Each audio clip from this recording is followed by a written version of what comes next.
Hey, everybody. Welcome back, I suppose, to Used to Be a Spy. This is our Burn Notice Rewatch podcast. Sorry about the delay between episodes. I got lazy and bored and tired, and the holidays happened, and then we had some technical difficulties, and we had some scheduling problems. But now we're back, which is good or bad. I'm producer Dave. You can find me on Blue Sky at Plex-Dave. Co-host?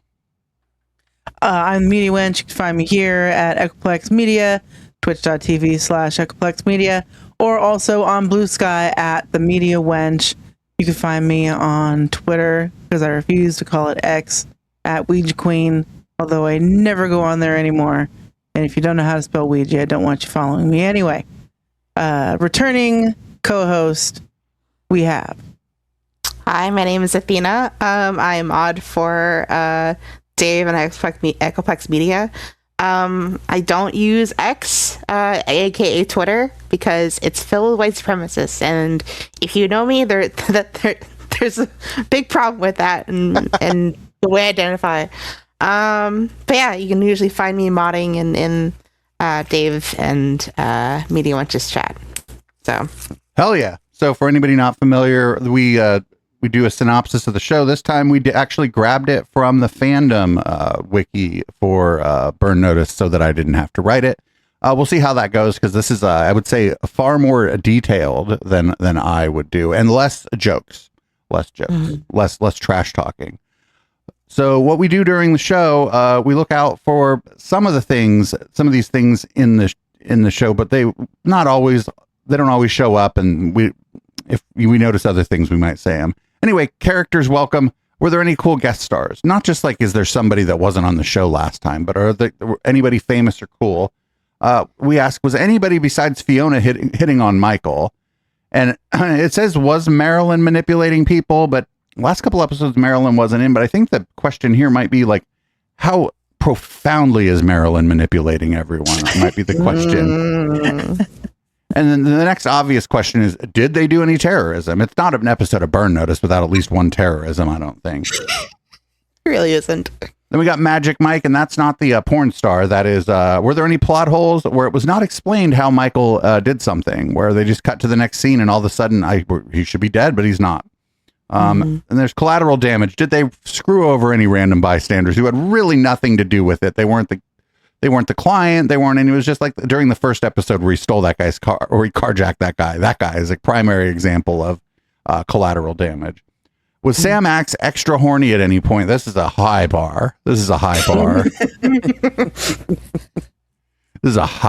I think we haven't had that happen yet, because the opening scene or whatever of the first episode just really set the stage for that. Yeah. And then, was there any bad OPSEC? Did they do anything that wasn't very slick or spy-like in the course of their mission that you would assume would have gotten them caught? And then after the show, we just go over, like, did the guests and the host enjoy the show? Was the bad guy cool? And this is an important one. It's called Only Character Syndrome. Did anyone in the gang talk to anyone else about anything that wasn't directly related to Michael Weston? And I think we've only had that happen once. In 9 episodes. And the next one's really fun is, did they actually dress Michael well? Because they don't. Good looking man, and they always just put him in the worst suit. Not that they're cheap, they're just bad. Yeah. And the cringy stereotypes one. Were there any cringy stereotypes? We're about 50-50 on that one, I think. Show was pretty woke, I guess, for its time, but Jesus Christ. And then the last question's a dumb question, is how serious was this episode taking itself as a spy show? And I figure we might should just take that one off of the list, because there's no evidence or no indication at any point after about like halfway through the first episode, there just doesn't seem to be any indication that anyone involved is taking this seriously as a spy show. Get Smart was more serious as a spy show than this. Yeah. Inspector Gadget was more serious as a spy show than this. Yeah, it really was. All right. Well, this is from the fandom wiki. We're going to get started on the synopsis. This is really long, and we'll see how it goes. So Michael and Fiona are out shopping. Fiona buys a pair of new shoes, but Michael is shopping for something different. He wants like fake papers for a trip to go to DC so that he can find Philip Cowan. I guess that's the guy who burned him from the episode that we did 100 years ago. Mm-hmm. And Michael tells us that in the trade, a fake identity is known as a false flag. I'm going to stop here because that's really interesting, because this is before like the rise of conspiracy culture. And when we think of false flag, we don't really think of like somebody with a fake ID. No, that's a intentionally created incident by friendly fire to incite something else. Yeah. Basically. Yeah, it's pretty weird. This like falls in a space like it's like sort of like the end of like the hyper focus on the war on terror and the beginning of going into like, I guess, like dystopia via information overload. So it's like sort of halfway between those two things, and it's kind of interesting to see where they're at. Yeah. Michael heads into a small photo shop. Once in the door, he manages to convey his real need to the proprietor, whose name is Jumbo. And I guess they're going to make Michael a fake ID. I love that the guy's name is Jumbo. It's like they named it after like what they had for lunch. He wasn't even that, he wasn't even that big. I don't recall. I feel like he looks like a Jumbo though. Like, yeah. Not that I'm not trying to fat shame him. I'm just saying he looks like, so I can't put my finger on it. He looks like somebody who should have the nickname Jumbo. It's like somebody, it looks like somebody who should have the nickname Bubba. Yeah. Yes. Yeah, but the thing is, Jumbo doesn't sound like Miami, right? Jumbo sounds like the nickname of somebody in Jersey. Oh, yeah. Or maybe some places in the South. Possibly New Haven, Connecticut. Louisiana. Yeah. That would be Gumbo, ma'am. That would be Gumbo. That would be Gumbo. No, I can see a Louisiana and Jumbo as well. You know, that's just Jumbo, because he always gets the Jumbo shrimp. That's just what people who are so white they don't even know what Creole food is call Gumbo. Oh, yeah. Yeah. So Gumbo or Jumbo has other plans for Michael as he pulls a gun and asks Michael to handcuff himself, and apologetically explaining the only way he can run his fake ID business is to toss the feds a bone or two. This is stupid because the feds know exactly where the fuck Michael is because he's been burned and they're spying on him all the time. Yeah. Right. So this thing says Michael sits perfectly still. What is that, like a skill that a spy has? He sits perfectly still? I mean,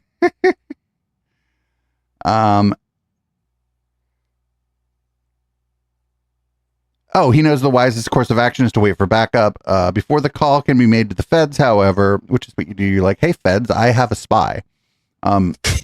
Fiona shows up and assessing the situation quickly, she runs into the room and she does an impression of a ditzy, thirsty girlfriend. An impression. Just an impression. Yeah. To be fair, she's not. Ditzy thirsty girlfriend is like at all. She's not ditzy. She is the most dangerous person on this show. Correct. Yes.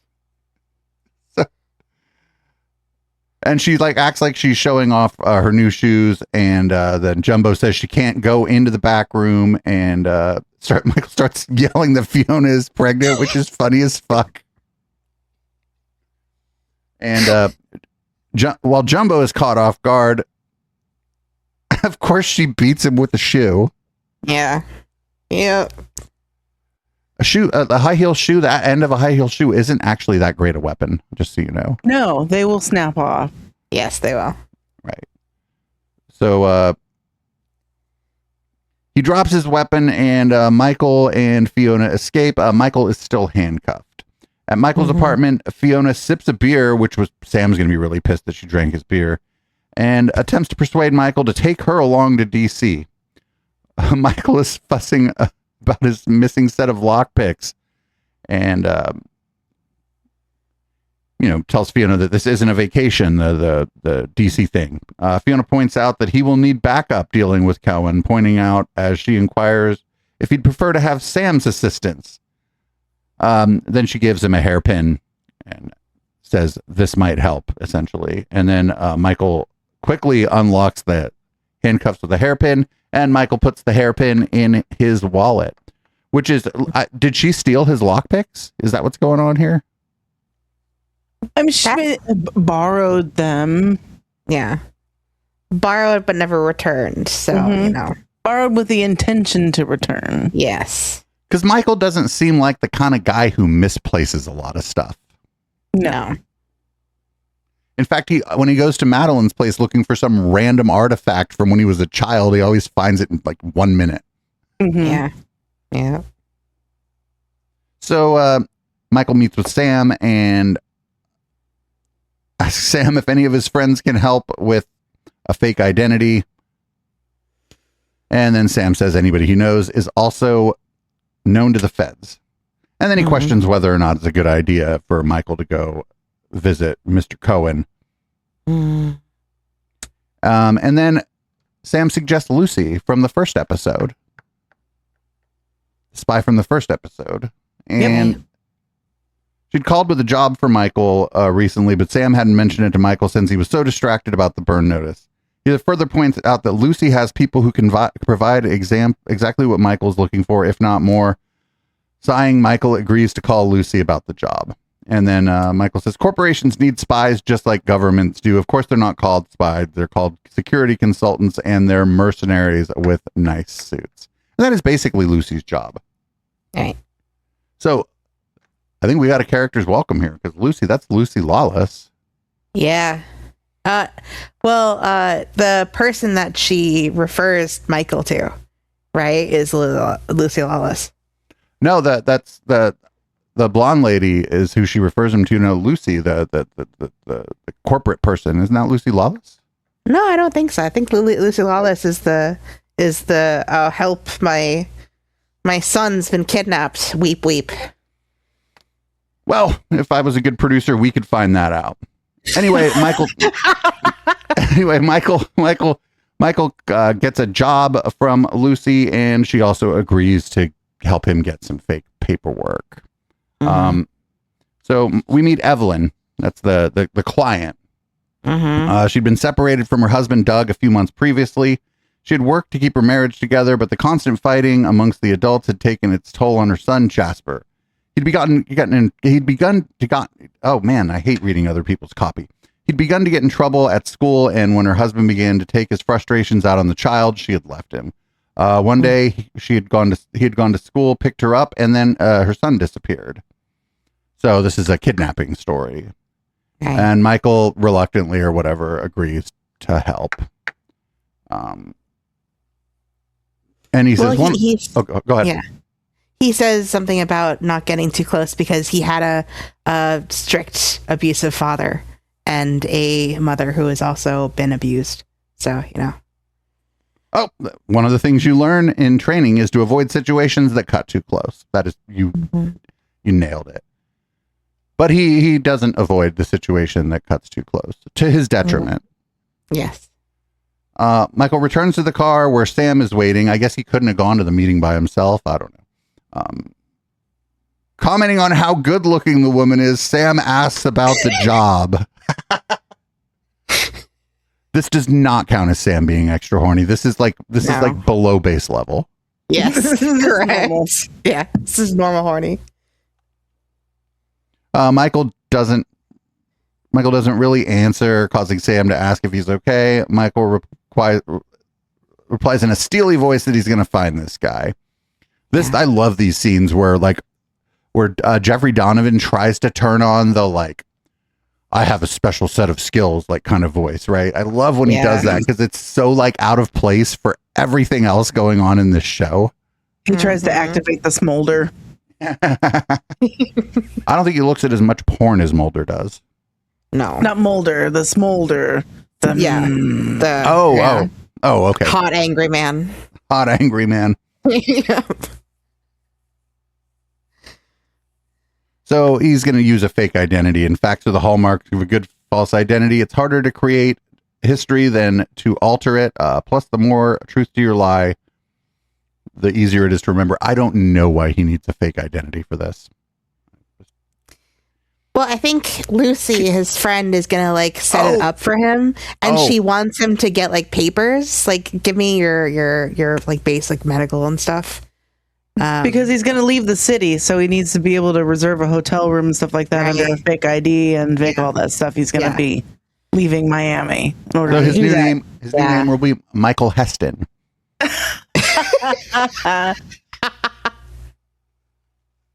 So digging through a closet at his mother's house, which he does all the time on this show. Constantly. You'd think they'd have that shit organized by now. What the fuck else does Marilyn have to do? Sit there smoking cigarettes and being a hypochondriac and meddling in other people's shit. She can clean out a closet and organize it once in a while, you'd think. That would not be as fun as meddling. Madeline, you can meddle and organize. So, Madeline is like, she says basically, why haven't I been on the last few episodes of this show? Where have you been? Where have you been? And then he explains that he needs his medical records and birth certificate, which I guess is just in like a pile of crap in the closet. Like who keeps their medical anyway, whatever. She pushes him out of the way to dig through the closet herself, pausing to pull out childhood mementos and managing to irritate Michael with these childhood mementos. That sounds about right. Mm-hmm. She makes things worse when she mentions Michael's father. Michael loses his customary air of patience with her. I think it's his customary air of patience. He is so obviously annoyed by his mother so often on this show. Yes. Yeah. So I think that's false from this wiki here. Marilyn's just like, that's his love language. Yeah. As she finds the documents, he tells her he's going to take a trip and it's for work. Madeline stops and stares. The last time you said that, Michael, you didn't come back for 10 years. He promises her it's not that kind of trip. Softening his tone, he asks her if she had ever considered leaving his father. Madeline admits that she thought about it many times, but her overriding desire was to keep the family together. The pain is visible in Michael's eyes, but he's just making the same face he always makes when somebody's talking to him. Yeah. He's a pretty good actor, but not like in facially. He can't do like the Forrest Whitaker eye or anything like that, I don't think. No. He just has that like wide sarcastic grin that's like extra annoyed. Yeah. He's annoyed and extra annoyed. Yeah. That's those like are his the two emotions of Michael. Yeah. It's like Renee Zellweger not crying but just looks like she's crying or actually crying. Yeah. So this other thing from this at the apartment, we call that the loft. They call it the loft on the show. It is. Mm-hmm. It's a loft. Anyway, at the loft, Sam, Michael, and Fiona are discussing the case. Sam has checked behind Lucy's people. I need to go in and edit this wiki. Has checked behind Lucy's people and agrees that there is no sign of Doug, leading him to believe that the man is still in the area. What the fuck does this? I don't know what this means. This is very poorly written. If I remember right, that like, he's not like used any credit cards. He's not used any like financial, like left a financial trace that would lead them to think he's left the area in any significant way. Okay, gotcha. Because this doesn't make sense here on this printout. This is why I should be doing this myself.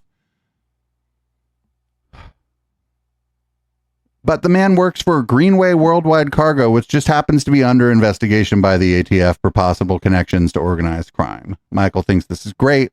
It doesn't really talk about this here. Obviously, the implication here is if you work for like an international cargo shipping thing, you could probably get yourself out of the country. Mm-hmm. You could probably leave. Right.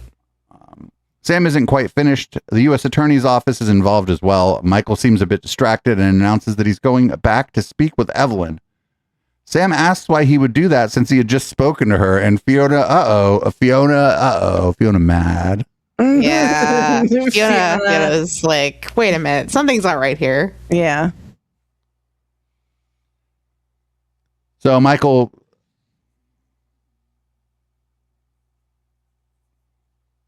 Wait, what? I just lost my place. Okay. Michael replies that he and Evelyn had been upset earlier, and she might have forgotten to tell him something. And he gets up and goes to the door. Fiona asks if he's not more concerned about getting his papers to Lucy for his false ID. Who wrote this thing? Fiona basically says, "Well, shouldn't you be dealing with your fake identity thing?" Right? I'm like really mad at the fucking group of people who are doing the wiki for this thing. I'm just going to tell you. Yeah, it doesn't sound like it's written very concisely or well. So as Sam tries to leave the apartment, Fiona gets mad, and Sam fucking pretends that he's going to buy yogurt, which is fucking kind of funny. Because the yogurt has to make an appearance somehow. Yeah, why he's obsessed with yogurt? Is it just because it's like they come in containers and it's easy to eat or something? I don't know. I think so. Yeah. Yeah, all of them just have a thing. Like there's certain shows that just have like a food that goes through the whole fucking episode, like the whole series. Like with the Sopranos, it's eggs. With this, it's yogurt. Yeah, Sopranos apparently very expensive to produce in the current climate. It's a, and he's buying like the basic yogurt too. It's those little cups of like blueberry yogurt or whatever. He's not even using them to make. He's not even using them to make like a curry or like naan or any of the good uses for yogurt. He's just like eating it like it's 1980 and he's a Dannon girl. Well, you can't make naan out of blueberry. No, that's not. Don't do that. No. Also, you should probably maybe not use the Dannon brand plain in your naan either. You should probably find that. Do not recommend. Probably get your yogurt at like the Indian market or something. Yeah, don't use yogurt to make naan. Generally. Oh, I use yogurt. I use yogurt instead of milk. Do you put it on the naan? Like no, as a spread. The dough. I see. Yeah. Anyway, so Michael meets with Evelyn, and Evelyn says she knows nothing about her husband's problems at his job. Well, that's good because this fucking thing hadn't mentioned him having any problems at his job, and I don't even remember that being part of this episode. I think they're fucking ChatGPT write this. Well, no, the whole thing is that the woman was being abused by the husband, and so the husband takes off with the kid. Yeah. And before she can, she's trying to file for divorce, but she can't serve him papers because she's got to get custody of the son, and then they ran away. Well, it's more the kidnapping, right? Like, I don't think she even mentions getting a divorce, but because he's stolen their son, but because they're still married, it doesn't count as a kidnapping. Right. Yeah. But I don't remember anything about. I don't remember anything about anybody mentioning that her husband had problems at work. Anyway, so that he had problems at work. It's just that his work was being investigated for being shady. Okay. Yes. Michael points out that the phrase ATF investigation would raise a few flags. They stroll out to the beach, and Evelyn perches on the end of a chaise lounge, wishing aloud that she could be more helpful. Mm-hmm. Okay, so this is we talk about she's hitting on Michael. Yes. Yeah. I wish I could be more helpful by letting you hit it, is what she's saying. She really hits on Michael, like in the breath of their conversation. Like she's like, "Don't you ever get lonely?" Would it be more helpful if you could just get a load off? I mean, take a load off, or shoot a load, or shoot a load, or something about a load and off. So, big Mr. Spy Man, don't you ever get lonely? Like, it's literally like I was like, oh my god, like. He's a spy. How is he not seeing through this? Like, come on, Michael. Like, come on. She's given him the razzle dazzle. This is the bad OPSEC right here, right? Really bad OPSEC. This is like the typical honey trap. Someone pulled a Fiona on him, right? Yeah, literally. They flipped the Fiona card. Yeah, they did. And never seen it coming. So Michael sits down next to her on the chaise lounge and like, let's worry about getting your son back. And then she's like, I really would have liked to try to make this marriage work. It's like, bitch, you're saying your ex-husband kidnapped your son. And you're like, boy, howdy, I wish we were still in this relationship. Why? You want to be in a relationship? I feel like she said that, like, don't you ever get lonely? Like, she was like literally like just hitting on him. She was like, oh, this is the sign of work. Don't you ever get lonely? Like, he's like, I just try not to get close to anyone because, like, guess he was a spy. Gee, Mr. Plumber Man, I sure wish I could fix my own pipes. Yeah, literally, it's that obvious. It's like, but I'm just a girl. It's like in a gay porn when the pool boy comes over, right? Or straight porn. It could go either way, Dave. Right? It's not just gay porn pool boys. Pool or plumber, right? Like gay or straight. Okay. Pizza guys. Something that has to do with pipes. Yes. All of those have to do with But pipes. like, I remember this particular thing, like the way it's shot, her face is so close to his, and I'm like, do you not see that she's literally trying to like get on your dick right now, but like in the most obvious way possible? Like, come trying on. to give him little butterfly kisses with her. Yeah, eyelashes. just like, so like, oh, don't you ever get lonely? Like, what if you meet someone? I'm like, are you fucking kidding me? Are you fucking kidding me? It was And so like, bad. like she didn't do her homework either, because like for 2007, 2008, Fiona is a lot of dudes jack off fantasy, right? And he's like not even interested in her. And like, not for nothing, like not only is she's beautiful, but in this case, she is like a skilled person who's, thirstiness aside, he would respect her like abilities to blow things up. Right. And that I would find that sexy, I suppose, if you're Michael, who also sometimes likes to blow things up. Yep. And I mean, there's nothing wrong with the way this lady looks. It's just that Fiona's a fucking smoke show. So she's this honey trap, if you could believe it, doesn't work, because Michael doesn't really seem interested in anyone. No, and trauma bonding with him doesn't work because he's too fucking. He's just like too. He's too absorbed in the story of like he's her too annoyed telling with everything. No, he's absorbed in the story of her being an abused wife and her son being kidnapped. Right. And, you know, They're in husband fact, being- instead of showing us this, they are telling us this. Right. Right. They were making so explicit that his interest in this is because he basically sees his family in this family, and they could have done that. They're really heavy-handed. I found this kind of insulting, actually. I'm like, how dumb do you think the people that watch this show are? And I'm like, well, wait a minute, hold on, never mind. I'm a fan of this show, so we should. But also, like, you're telling me that Michael Weston, who's supposedly this decorated spy, that like is like a ghost in a lot of people's minds, right? Especially before he was burned, couldn't see through this very basic. Oh, my husband's been abusing me, and he stole our son, and I'm so worried. Please, Mr. Spy Man, help me. Like, come on. Like, she might as well be. She might as well have tied herself to some fucking railroad tracks. You know what I'm saying? Literally. Like, how obvious? Like, Michael. Look, I know. Lady very pretty, and lady need your help, so you feel like a big strong man. But Michael, I feel like this is a con that would have worked on Sam Axe, not on Michael Weston. Yes, it should not have worked on Michael. It's made for Sam though, but and he even Michael. mentions it, right? He even mentions it several times. Yes, and that would have been a good angle, actually, for her to try to get at Sam. But, although Sam would have clocked this, because Sam's no dummy. Like, Michael's a little bit of an airhead sometimes. Sam and Fiona are the actual smart ones in the show. Yeah. So anyway, Michael's like, I got to get out of here.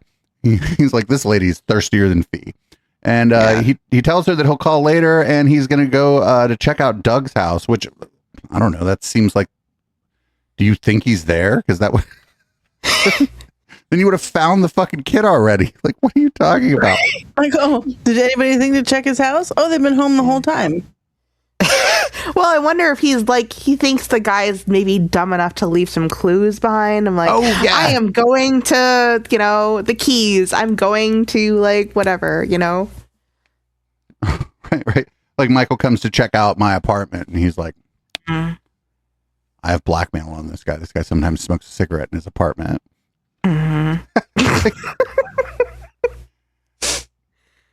Oh, boy. So Michael and Sam go to break into Doug's house or apartment, and Sam has to pick the lock. Anyway, this Michael, why the fuck does Michael have the hairpin if Sam's picking the lock? Sam had Michael's lock picking kit. Oh, did he ever clock that, or was that? No, I just figured that out because I am a spy. Yeah. Yes, we're all spies. So it's Sam just says it's a new lock that I'm not used to picking, and that's actually fairly like picking a lock. You actually have to know things about the locks. It's a particular kind of lock, right? He's like, it's like a 9-pin, whatever. I'm not a lock picker, obviously. Right, and which is, I mean, like, whatever. He could have just said, "Oh, this is a newer lock, and it's going to take me a minute because I've never picked one like this." But he had to show off that he knew about the lock. But then, if he knew about the lock, why is it hard to pick the fucking lock? Yeah. He's heard of it. He just never had his hands on one. He watched a YouTube video, but he hasn't had a chance to take it apart. Right. Yeah. He's only ever heard about the lock in a hipster coffee shop. That's right. So they notice there's bars on the windows, and wonders if he was scared of something or trying to hide. They never mention that, like, there are places where there are just bars on the windows Well, he said that there's the only house on the block that had bars on the window. Right. He's like, oh, that's weird. Oh, why does this door have like 9 pins in the lock? It's the only house with bars on the windows. Ah, that's weird. So they get inside, and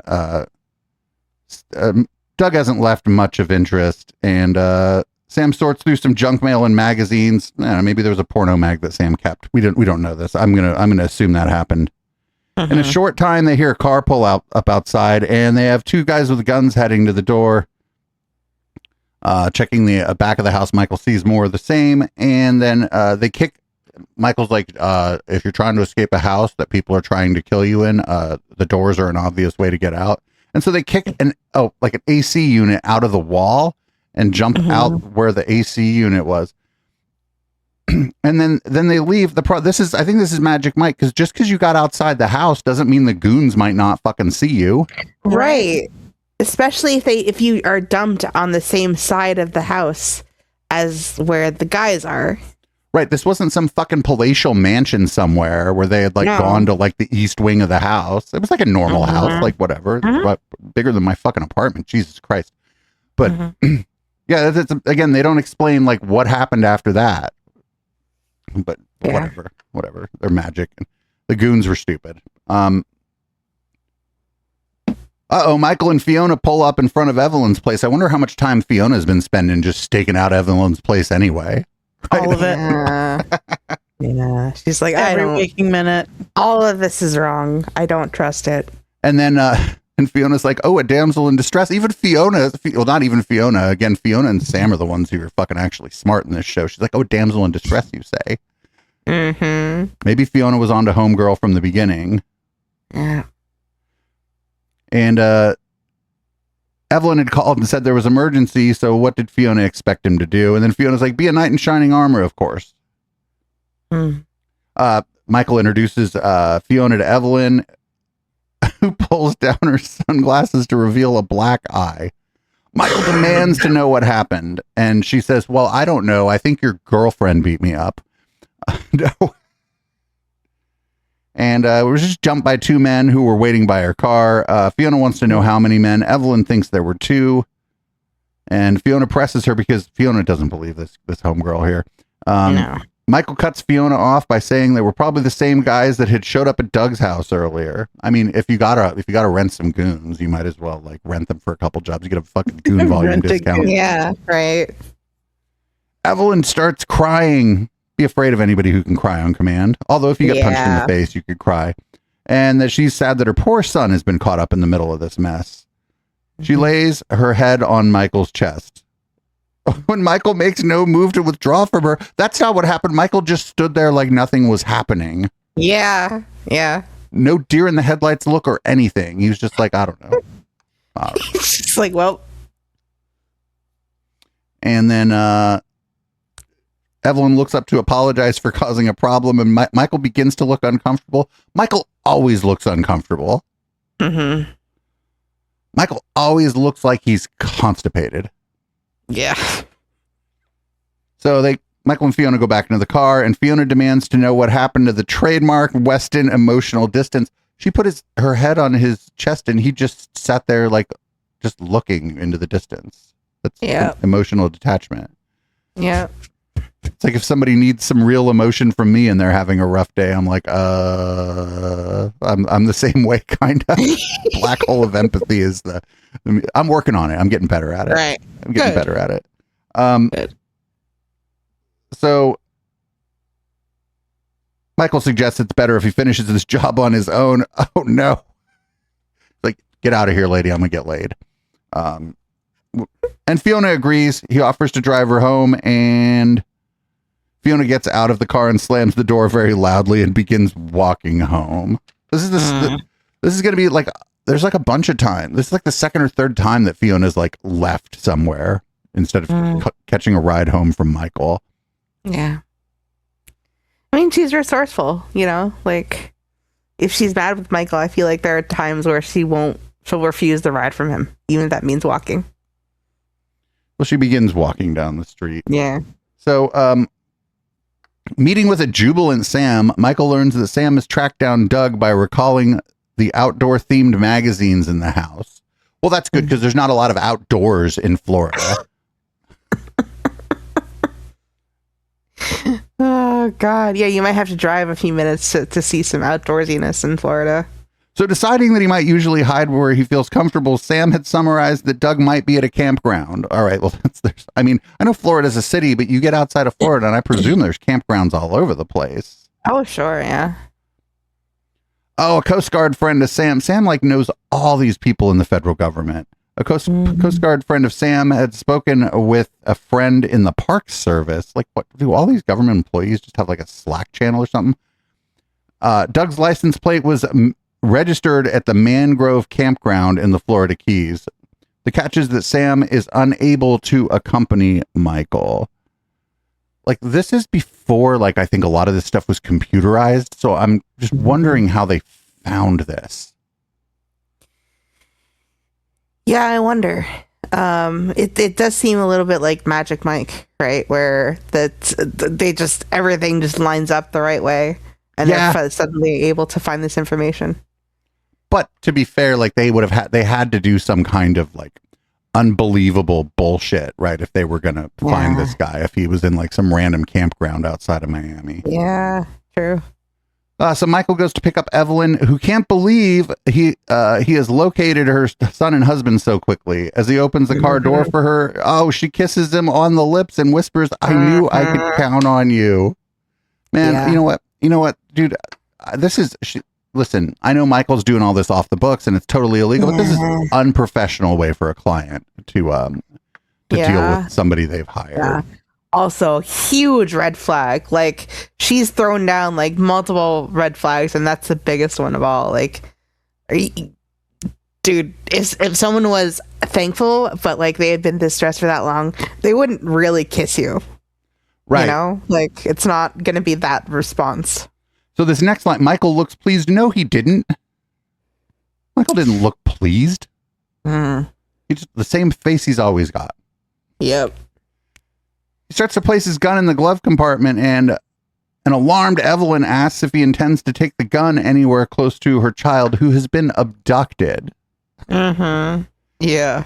And Michael assures her everything is going to be fine. During the trip to the campground, Michael stops for gas. I don't know why they put this in the show, and I wouldn't have even mentioned this if I was writing this thing, but that's why this fucking summary is 11 pages, some of which is incorrect. They arrive at the cabin where Doug is registered. Michael takes the gun out of the glove compartment, cautioning Evelyn to stay in the car no matter what. Michael approaches the cabin just as Doug rounds the corner, fishing gear in hand. Pulling his gun, Michael demands to know where Jasper is. Doug confuses Michael when he begs him to leave his son out of this, adding that he would have been enough when you people killed my wife. Basic rule of covert ops is to let someone else do your dirty work. Let someone else find the guy you want to kill. It's a great technique as long as you're not the someone else. So fucking genius ass Michael is like, just listening to this guy say like 3 sentences, it's like, wait a minute, I've been hoodwinked. Yes. So now it's highly possible that if Homegirl was right that this guy is just saying this, actually she's trying to kidnap the kid. It's like the Spider-Man meme. Yep. I'm pointing at the laptop. Hearing a click behind him, like that's how all guns work, right? Before you get shot, you hear the gun click. Yep. Yeah, definitely. Michael curses and turns around to see Evelyn, whose description on the bottom changes from the client to the assassin, which is pretty funny. She's approaching them, smiling broadly and raising a silenced pistol. His own weapon will not fire. Yeah. He grabs Doug. Doug's description changes to the new client and shoves him inside the cabin as Evelyn begins to fire shots into the flimsy wooden siding. He asks Doug where the sun is and reminds Doug to stay away from the windows. Apparently Jasper has been sent out of harm's way by Doug, and Michael asks Doug for a screwdriver. Doug's like, "Who are you?" And is told that Michael is here to help him. Michael examines the malfunctioning gun, and Doug wants to call the park rangers, but Michael points out that unless they have been issued body armor and high caliber weapons, they can't help. I think the park rangers might have that stuff available to them. Yeah, but also, like, it barely looks like this cabin is very far off of the road. Mm-hmm. Like the main road, like it's like right out of it's like right on the like in a parking lot. It's like it's like a fucking KOA campground, right? It's just like it's barely like a shed, and then she's this, of course, in the endless fucking clip that she has, continues to fire bullets into this fucking like barely a wood fence. Yeah. And not hit either one of them. Yeah, no. Somehow. So Michael's gun's been disabled. This paragraph's here's too long. He basically says they took a piece of the gun out of the gun and the gun doesn't fire. And so he uses the hairpin that Fiona gave him to replace the pin. Yeah. He hears the Charger's engine rev up and he realizes he must move quickly. Doug used a duct tape to strap an aerosol can to the side of a propane tank, and basically Michael creates a bomb, throws a propane tank with the can of aerosol, and shoots. He throws the tank at the Charger and shoots the tank, and it blows up his car. Which, of course, nobody is going to notice. Yeah, right. Fucking half of Miami has been blown up and nobody's noticed at this point. I guess we're supposed to be out in the Keys or whatever, but like still, I've been around a propane tank that size. When it explodes, you notice. Right. Yeah. And like there's nobody away. Yeah. And like there's nobody else camping anywhere nearby that would notice this. Yeah. So the Charger's destroyed and they leave. Yeah. In Doug's Jeep. And, you know, Evelyn can't really chase them, I suppose, because Michael's car got exploded. Right. Mm-hmm. So they pull into a parking lot and wait for Sam and Fiona to arrive. And Doug demands to know what's going on. Michael tells him he is more interested in knowing why someone is trying to have Doug killed. You need to get to the marked for death part, Michael tells him. The former CPA has been working for Greenway Cargo as their controller when he'd realized he was writing checks to unfamiliar vendors for merchandise that never arrived. Then he was approached by the FBI, who told him the cargo company was a front for people dealing in weapons, ivory, and even human cargo. Ooh, old Epstein trick. Yep. That's. Yeah. Are they in Palm Beach? They somewhere near Palm Beach? I don't know. The old Ep switcheroo. Mm-hmm. The FBI wanted Doug to testify, but he didn't want to get involved. And the FBI, being the FBI, they said, "Oh well, if you don't testify against these people, we're just going to say that you did it." Which he did, actually. This is, to be fair, he was part of the conspiracy, right? And other things had begun to happen at the same time. People had been following him. He'd been receiving odd phone calls. Someone was watching his house. And the last straw had come when his wife had taken his car. And they told him it had been an accident, but Doug was scared. What do you mean? The last straw when his wife has taken it, and told him it had been an accident, but Doug was scared. He'd sent Jasper away and had run. This doesn't make any sense here. The last straw had come when his wife had taken his car. Well, your wife might take your car, and they told him it had been an accident. Does that mean that did his real wife get killed? Is that what's going on? Yeah, I think they killed his real wife. Would have been nice if this fucking crowdsourced episode synopsis would have said that instead of this nonsensical series of 2 sentences at the end of this one paragraph that probably should have been 2 paragraphs. Right. oh man, now I know less about this episode than I did after just watching it. Next one, I'm writing the script. No jokes in here. Sam and Fiona screech to a halt beside the Jeep in an empty parking lot. It's really weird. I don't know why they do this. Like, why you got to drive fast and draw attention? Yeah. Sam has figured out that Evelyn hired Michael to do her dirty work. Well, good job, Sam. Good job, Sam. Fiona isn't willing to let Michael slide on this one. And she said, and when she kills him, everyone comes looking for you. And she seems so nice. Sam realizes that Lucy might now be in danger. Lucy is not in danger. Lucy is like a corporate mercenary. Something Lucy does might happen. have to, to take a course of action to disappear herself for a little bit. That doesn't mean she's in danger. Yeah, true. Michael says Evelyn isn't the type to leave loose ends and begs Fiona to take care of Doug, asking if she will stash him at the apartment. Okay, which apartment? Fiona's really nice apartment or the loft? See, like, this is a problem again. I know that he was taken to the loft, but they've taken people to Fiona's really nice fucking apartment before. Yeah. So I think that means the loft, and Fiona agrees to help. That's because homegirl was hitting on her man. Right. When Michael softly asks her to be careful, she points out that she never lets her guard down. This is true. Sam is unable to get in touch with Lucy, and both he and Michael are alarmed when Sam learns that Lucy is in a meeting with a new client that had just called this morning. Fiona pulls away with Doug as Sam and Michael race to find Lucy.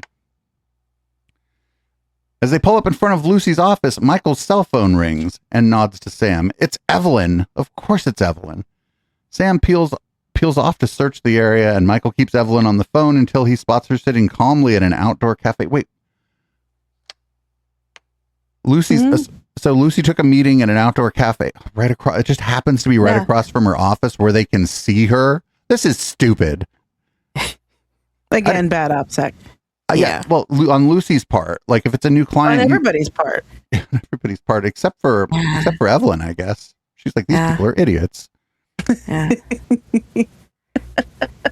Michael goes. They Go have a whole conversation about how Evelyn's a huge fan of. Is that earlier? Does that happen then? Yeah, I think it happens then where she talks about how she's a huge fan of Michael's because she's been following his career since they met in Istanbul. And it's interesting because she's like outfoxed him like that. Like it took like one I'm an abused wife and my son's been kidnapped. But she's apparently been a huge fan of him the whole time. She very played off his trauma because men are notoriously predictable. Yes. Oh boy. Maybe that's our what do you call it? Never mind. Sorry. So, Michael notices that Evelyn has changed her appearance, and apparently the damsel in distress has turned into the femme fatale. Yes. She tells Michael that they have indeed met before about 6 years ago in Istanbul, and Michael thinks it over, and he says, oh, it was July 7 years ago. You took out those two diplomats. Like, how do you not recognize somebody that you saw murder two diplomats? I know. How is that possible? It happens so often in their line of work. Yep. This is the part where she goes on to say that she's admired him ever since. And, and that was in Istanbul, not Constantinople. And it's because he had come so close to catching her when she killed the diplomats. But this is... Anyway, she goes on to tell him that she had made it a point to keep tabs on him, learning everything she could about him, noting that it had been no easy task since he was so secretive, but it had been made simpler once he had been burned. And make him harder to find, I'd think, but whatever. That is how she knew he'd had a rough childhood. Wait, what? Because he got burned? I guess like everything is declassified because he got burned, but I that doesn't make sense because apparently, like with his dossier, he couldn't read it because it was still classified. So I don't know how that works. Right? Like, this is the part where the bad guy tells you the plan, right? Yes. Yeah.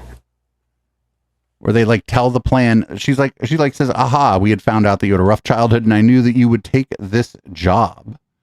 Mm-hmm.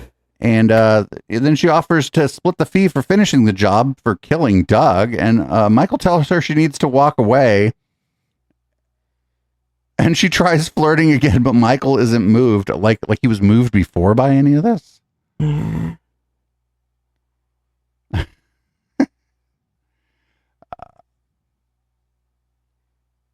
His temporary interest in her has evaporated. I don't know. Was he interested in her? I don't think he was. I didn't get any indication. He might have been like coerced for like a I don't know, a screen or two, but I don't think that it was anything that was serious enough to be like noteworthy. Like they're trying to make a bigger deal out of it than it was, where he was just like, they dug into and took advantage of a trauma bonding thing that didn't exactly play out on screen like they probably wrote it in the script. It just it just didn't translate. Yeah. So then she tells Michael that the best thing about Miami is that there can be she can get cheap labor, whatever. And she says, "Isn't that Lucy?" As I guess Lucy's like walking somewhere, and Michael realizes what is happening as he spies his friend walking up the street. Jumping from the table, Michael calls out to Lucy as he runs to her. Focused on getting back to her office, she doesn't see the car approaching at a high rate of speed. Come on, she's a spy. Michael jumps obstacles and runs over to her, managing to pull her out of the path of the speeding car as he and Lucy hit the sidewalk. And he can only watch as Evelyn walks away. Nice car, though. Nice car. Also, like, there's like a whole story arc from this that's like not there, right? That like, there could, like, Lucy should be in more of these, and she should be like kind of a foil to Fee in some ways. I think it would make the show a lot more interesting. Right. Because you could it was kind of implied in the first episode that Michael and Lucy maybe had dated or fucked or something in the past. It was like heavily implied, like so heavily implied that they may as well have just said, "We fucked." Well, he's still very sweet on her in a lot of ways. You know, he's still in a way that he maybe isn't even with Fee. You know, like he's kind of he cares about Fee, but I feel like he kind of is more playful with Lucy. You know, also he needs Lucy in a way that he doesn't need Fee, right? Like Lucy is like his connection to, like, I guess, like the straight world, right? Like the connection to like intelligence and like legitimate, or I mean, she's a corporate mercenary. Calling that legitimate may be a bit of a stretch, but she can get information for him that he may not be able to acquire himself because of like the access she has to power and money, essentially. And Fee is so obnoxious and thirsty and like just annoying. Yeah. Oh, back in Lucy's office, apparently Lucy got all cut up when she just got tackled to the ground, but and she apologizes. Lucy apologizes for not having checked out the woman's story more carefully. Homeboy, you should have just listened to Fee. Yeah. Lucy, I think she hears Lucy, has sent guys to the apartment where the woman had been staying, where Evelyn had been staying, but Michael tells her it's too late for that. Like, who wrote this? Lucy insists that she feels she should be doing something, and Michael tells her the best she can do for him is to be careful. His cell phone rings again. Michael demands that the assassin leave Lucy alone. She agrees quickly. She's like, all right, I'll stop trying to kill your friend. Pointing out that if Michael won't hand over Doug, she can choose from Sam, Fiona, or his mother. Michael hangs up and Sam asks, she's not leaving town, is he? With a determined look, which is the same look that's always on Michael's face. He goes, that'd be a no. Yeah. I don't know how they're like determining that he has a determined look on his face, because he always just has the same look on his face. Yeah, he just looks very, like, his affect is always pretty flat. Yeah. That's sort of like that's sort of like I thought would be one of the plot points of the show because he's a spy, right? Like a poker face, sort of. So at the apartment, at the loft, these people don't even watch this show. Sam, Fiona, and Michael try to calm the hysterical Doug. When I was reading that, I said, hysterical dog? Did they get a dog? But it's Doug. He insists that Evelyn must know where Michael lives if she knows so much about him. Michael is certain the woman will not take any action on his own turf. This is really dumb. Why wouldn't she like case the joint and then show up when Michael's not there? Right. Yeah, if she's trying to discern information, you would think that she would have the same training as Michael had, to go over to somebody's house and kick out the air conditioner if you have to escape. Yeah. 102 in the handbook, duh. Yeah.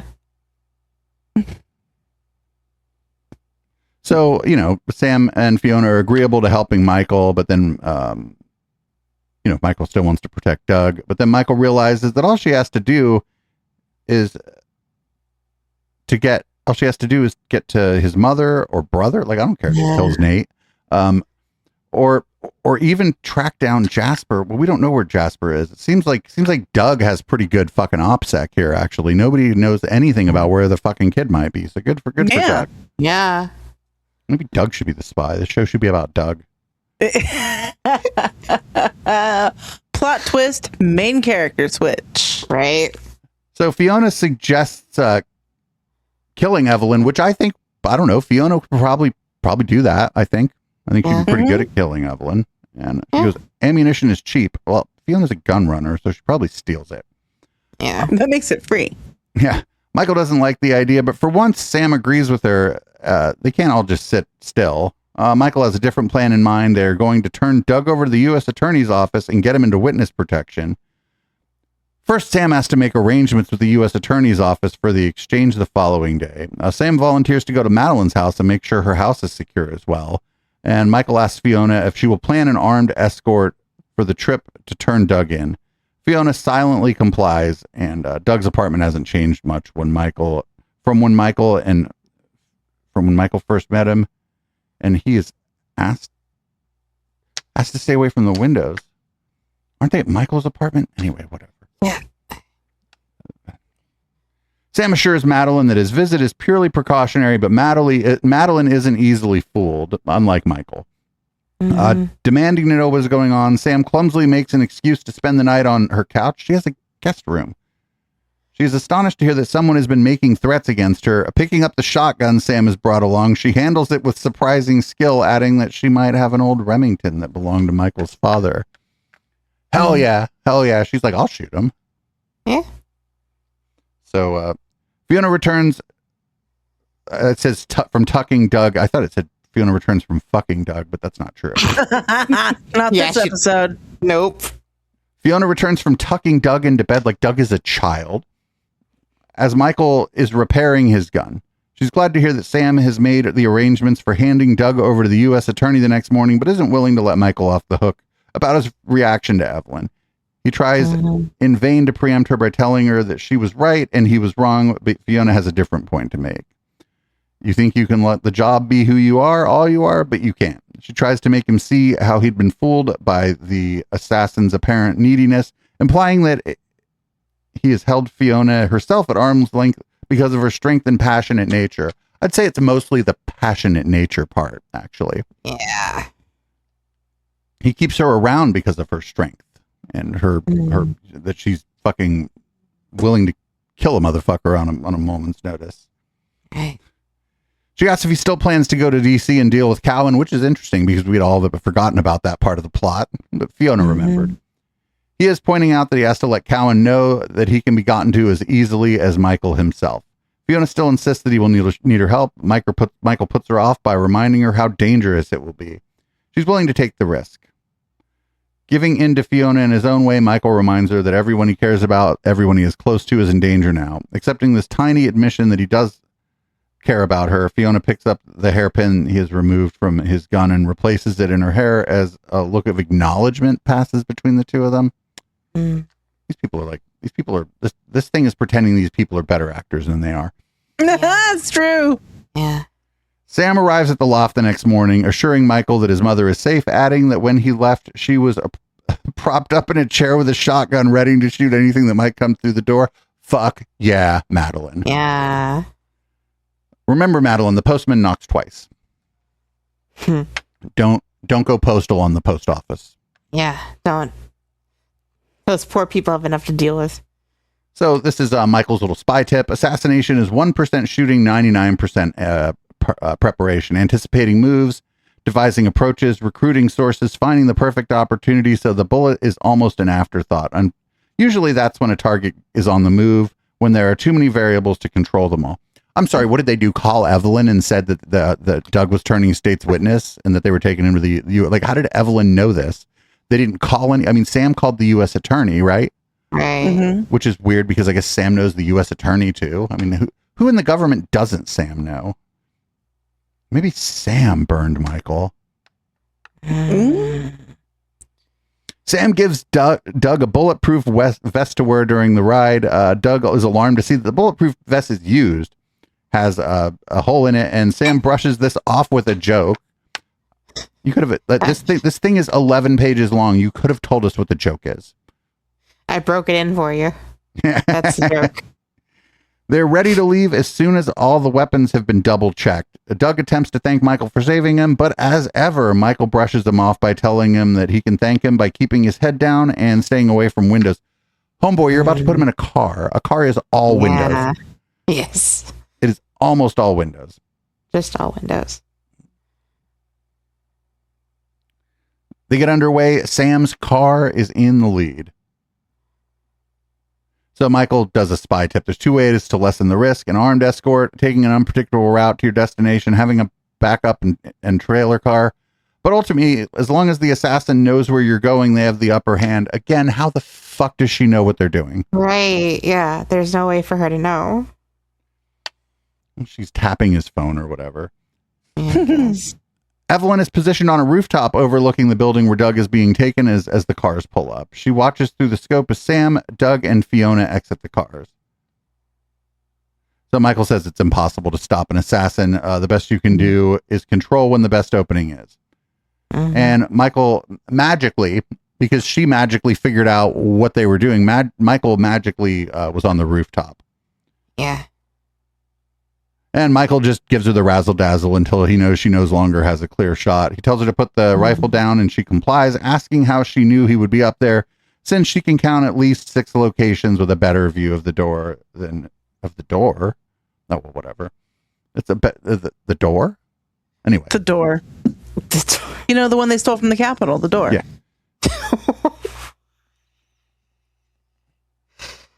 Oh boy. So he basically says that, from your past operations, I know that this, that, and the other thing about the way you like to operate. Yeah. This seemed like the place that you would shoot from, which is Yeah, weird you're, like, because that makes more that makes more sense than her. That makes more sense than her knowing anything about what they were doing. So Right. at least he has an explanation for how he found her, and it wasn't like a Magic Mike situation. So after all this, I guess they got Doug into fucking protective custody. Lucy meets Michael to tell him that the indictments had come down against Greenway, the company that Doug worked before, and that Doug and Jasper have been put into the witness protection program. All that's left for Doug to do is to come back and testify. Mm-hmm. Oh, there was a leak in the U.S. Attorney's office. That's how Evelyn found out. Well, that's good for us to know. And as for Evelyn, they would be working on her file for quite some time. I guess Evelyn got arrested. She assures Michael that she has managed to keep his name out of things. And she has 2 gifts for Michael. A photo of Doug and his son with a simple thank you written on the back. And she also has his fake ID. She offers to pay for repairs to the Charger. Michael declines. Homegirl is rich. Have her buy you like 4 cars. Yeah, seriously. Definitely have her fix the Charger. Did you see at the beginning, he was like, God damn, look at your new office. I mean, he didn't use those words, but he's like, why do your offices keep getting nicer? Yeah. He doesn't expect to be in Miami much longer. Well, that's the show's over, I guess. Yeah. She's like, will I ever see you again? And Michael says, well, maybe. with a hug and a friendly kiss, like one of those little cheek kisses, like not like she's throwing herself at him. It's like a rich, because she's a rich person now, so it's like a rich person kiss on the cheek. Yeah. Lucy leaves, passing Sam, and then Sam joins Michael at the table, asking if the file on the table contains Michael's new identity. Michael's pretty pleased with the quality, adding that he could get into the White House press room with them. And then Sam says he doesn't think Michael is going to need them. Looking up, Michael demands to know what Sam means.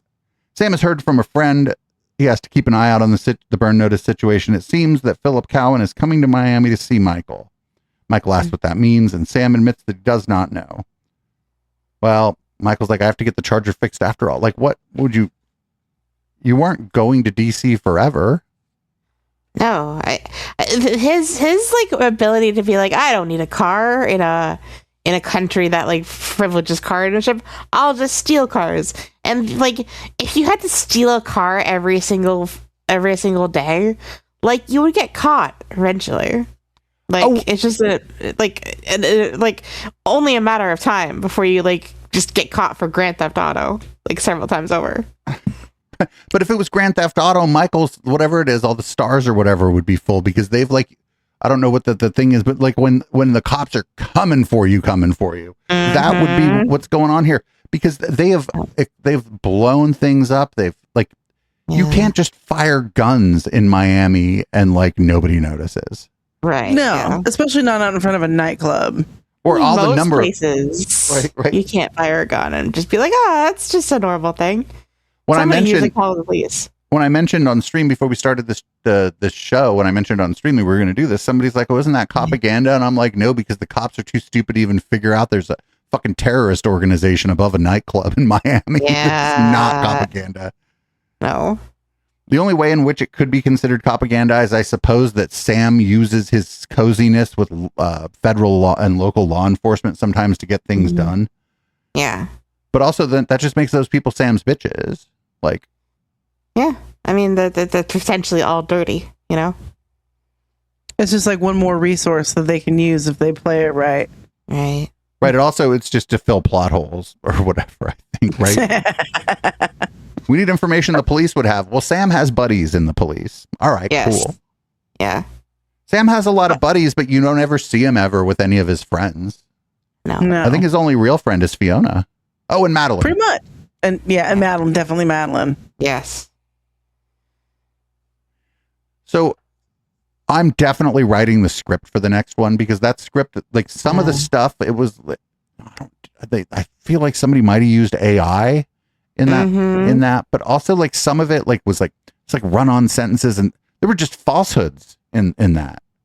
Yeah, it was very and just written poorly. Like, you know, I don't want to malign anyone whose first language isn't English, if that's what's going on there. Well, this is crowdsourced from like a wiki.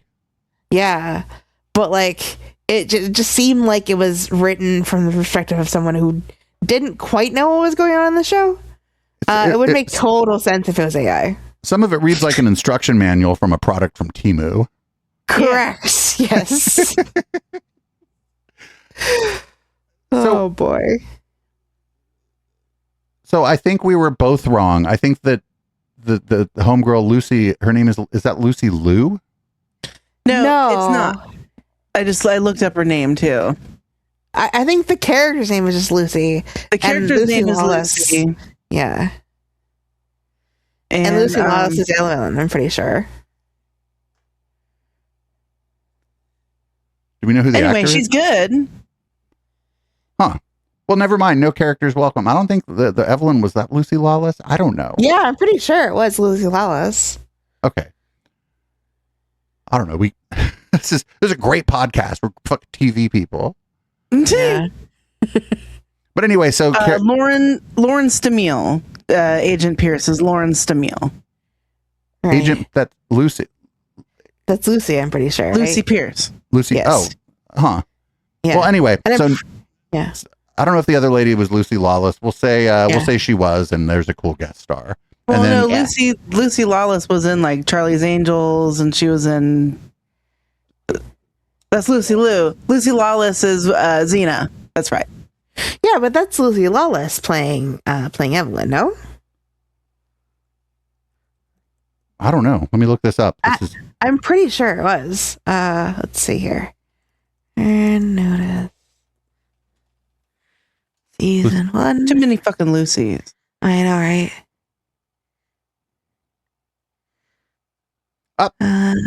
Nope, she played Evelyn. You're right. Yeah. So I thought so. I was like, wait a minute. So there is a character's welcome. That is a cool guest star. Mm-hmm. For once. For once. Yes.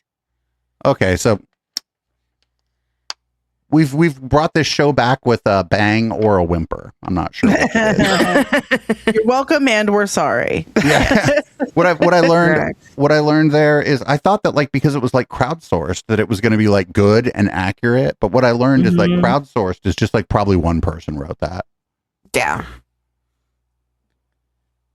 And as far as like, I really feel like they really tried to make this the episode that they were taking like the spy show thing kind of seriously, but then it came off worse than like almost any other episode.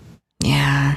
Yeah, because like the fact that like he was like there was no skepticism, right?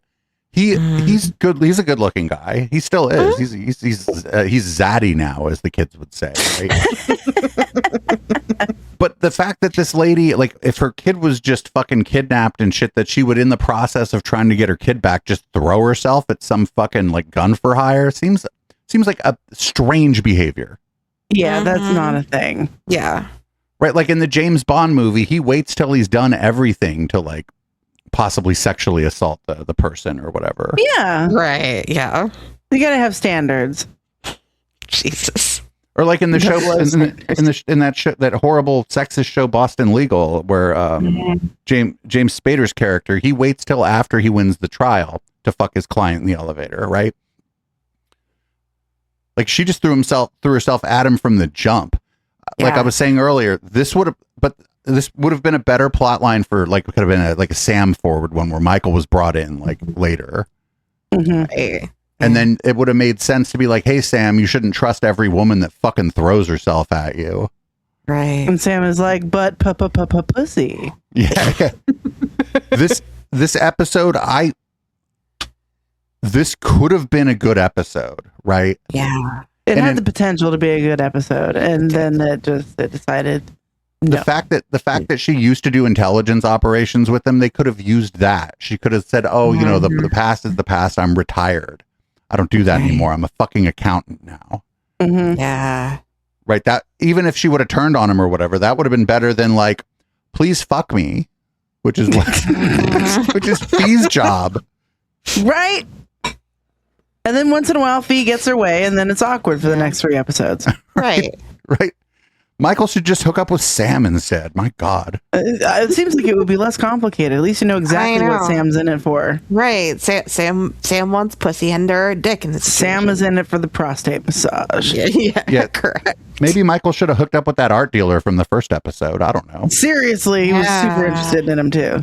Right. Yeah, but that guy was like that guy had no riz. He's like, you want to look at some Greco nude wrestling fucking statues, and it's like man, I don't care how horny I am. If I go to some rich guy's house to like hook up, and he's like, want to look at some Greco-Roman statues, I'm like, you want to call me an Uber? Yeah, I'm going home, dude. I'm out of here, you fucking statue I'm ass like, weirdo. did you steal those from a mausoleum? And then they're like, no. And then I'm like, now you can call me an Uber. Right. Yeah. All right, so we're going to go through our list here. We've already covered, did the guests enjoy the show? This could have been a really good episode. I think if she would have led with, I used to be an intelligence operative and now I need your help, then nothing else would have changed, really. She could have still like hoodwinked him.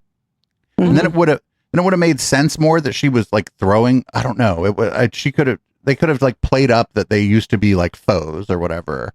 And now she needs his help. And then it would have been the triple cross, right? Right. I should have written this show. They should relaunch. Bruce Campbell has said that they might relaunch the show. Really? That would be very funny. Bruce Campbell, he'd be like doing this from a fucking old folks home. Like Sam is busy right now in the retirement home. We're not sure which lady's room he's in. Right? But it isn't not some of them. Sam is the main driver of our gonorrhea epidemic at the old folks home. He's patient zero. Right? He's on the front side giving it to him, and on the back side selling him like gray market fucking penicillin. He's running poker night, but like the poker chips is like EpiPens. Yeah. Oh man, I hope Bruce Campbell didn't start doing Ozempic like everybody, because if he did, his face is just going to start looking like Alex Jones, because that's what you eventually look like if you do a bunch of Ozempic. Yeah, fucking Crypt Keeper shit. Like, Jesus Christ. So was the bad guy cool? Well, no. She could have been. They could have written that character so much better. So here we go to only character syndrome. Did anybody... The answer to this is no, but did any of the gang talk to anybody about anything that didn't have to do with Michael? No. No. In fact, I don't think we saw any dialogue between people that weren't Michael, except when Sam went to talk to Madeline. Yeah. It's extra Michael-y. Yes. Did they dress Michael well? No. No alias. No need to dress him well. Like almost especially not well in this one. It's like the next couple of episodes they're gonna dress him extra well, so they had to dial it back in this one because budgets for first season. I admire your fashion optimism. I do. There's got to be some good he's got to play some good improv parts in the next couple of episodes where they need to put him back in that black suit or something. Yeah, something. Oh, there's one later with a red suit. Oh God. We'll have Mr. Brandon on for that one. We'll have the whole Twitch chat on for that one, actually. That'd be perfect. It's like the best episode of any television show I've ever fucking seen. Yeah. Watch a Media Wench go, that was the worst episode. Anyway, we're 3 seasons away from that, so maybe by when Agenda 2030 is finally enacted, we'll be on season 3 of the Burn Notice podcast. Oh man. Oh God, that's painful. So I would say no cringy stereotypes except for kind of her at the beginning being thirsty for Michael, but is the femme fatale a kind of cringy stereotype in this day and age? Maybe. Yeah. Maybe they're trying to get making Michael White Knight that hard for that lady was probably a cringy stereotype. Yeah. Not by their day's standards, but today's standards. Oh yeah, absolutely. It's come on. He used to be a spy not long ago. He used to be a spy, not a simp. Correct. Yes. He used to be a spy, not an incel. Mm-hmm. Well, he's Volcel, I think, except for Fee. Yeah. I don't know. And even then was coerced. As the kids would say, did Michael get frame mogged at any point during this? Did anyone look smacks him while he was out and about in town? Oh man. Oh, don't even show this show to those looks maxers. They're all going to be hitting their face with a fucking ball peen hammer trying to look like Michael Weston. I know. They can't see this. Jesus Christ. I remember when the show was first recommended to me, my friend Greg was like, I think you'd like the show Burn Notice. I'm like, it looks pretty stupid. He's like, you should watch an episode. He's like, I don't think you're going to like it because it's good. And then I watched an episode. I was like, I watched Burn Notice because he worked with me. And he was like, what'd you think of the show? And I'm like, Jeffrey Donovan is hot. Yes. Yes, he is. He's like, see, I'm not gay, but I know what's up. He's like, I know what's up. He's like, I've seen your boyfriends. He's like, I know you like white guys with dark features who are mysterious and unavailable. Yes. And I was like, oh shit. Well, thanks, Greg. Thanks, Greg. And he's like, except for that redheaded one. I was like, well, whatever. So this was, I think, the trying to take itself seriously as a spy show. I think Meaty Wench you had mentioned earlier that they tried. They tried real hard with this one. They tried to do a double cross and then a whole plot switch, and then they tried to make it all it's extra spy tippy, and then it just was all meh. I think they brought Lucy back, and I do remember the first time I watched through this, I was really hoping she was going to be a returning character, because she's they're kind of flirty, but she's not throwing herself at Michael, and he like truly seems to like respect her and think that she has the ability to get things done and to get things done discreetly without C4 explosive. Yeah, exactly. She's not eager to just blow shit up every time she gets a half a chance. Yes. Right, like they like Erica Kirk hired Fiona to be the pyrotechnics expert as she grieved pyrotechnically. Not for the halftime show. God, no, for the funeral. Yeah, that was the most pyrotechnic funeral I've ever fucking seen. Yeah, I could see if you're the person who died was a pyrotechnics expert putting on a pyrotechnics display at the funeral. Yeah, but not if you're just a garden variety racist. So yeah, this episode sucked. But what sucked more was the synopsis, the crowd. So I want to go to like back to that wiki and like look at like, because they have that back of house chat and stuff on the wikis. I want to see like, were there two people trying to do this? And more importantly, like if this isn't, one of the things I should do actually for each episode, because like we haven't had enough obstacles in the way of this show happening in a timely manner. I should also go in and edit the wiki as part of the work for this. Oh man, this was bad. I